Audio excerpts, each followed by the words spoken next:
So now let's talk a little bit about a surprising aspect about being a part of a startup. So maybe it's a CM system, but what surprised you guys the most in this context? Torben?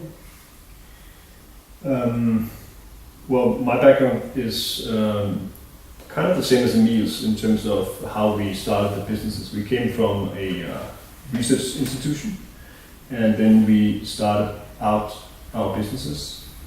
And what happened is, the second you do that, you are on the other side of the fence.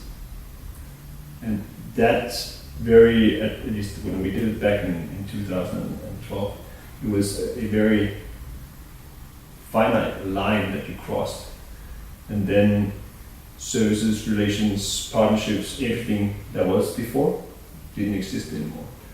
So when we come from this perspective of universities and research institutions, you have to be aware that when you take that move, you're changing the area where you can operate in.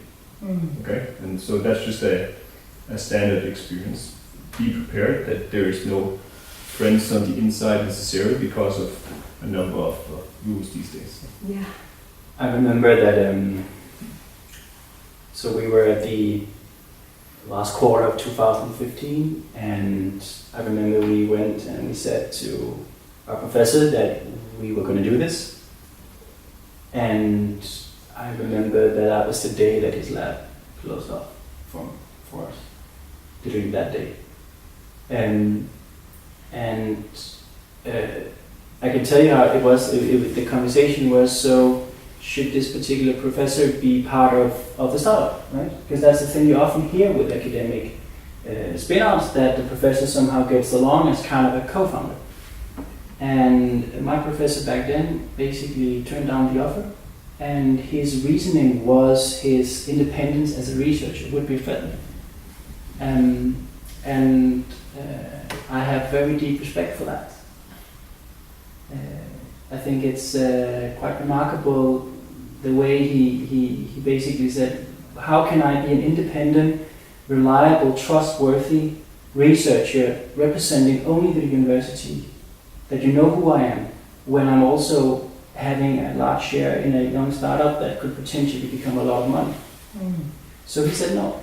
And what that meant was very abrupt, like the whole network just went away right there in that moment.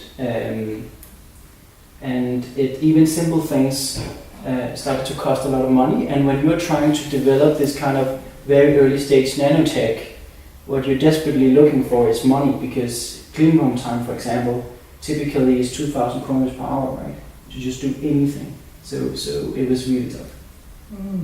Alex, do you have something to add? I think echoing but coming from a slightly different point of view is, I think what ended up surprising me is let's say if you're in academia, if you're at a company, there's all this infrastructure around you that you don't even realize is there.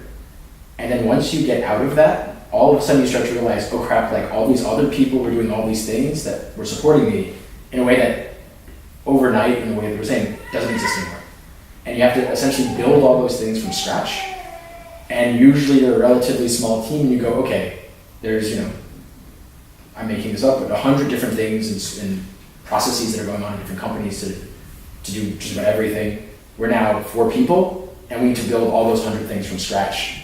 All right, which ones do we need now? Which ones can wait? Which ones? And it becomes this thing of, well, now we're sort of, they like to use the analogy of making the plane as it's crashing, and just building the pieces and then hoping that you don't hit the ground before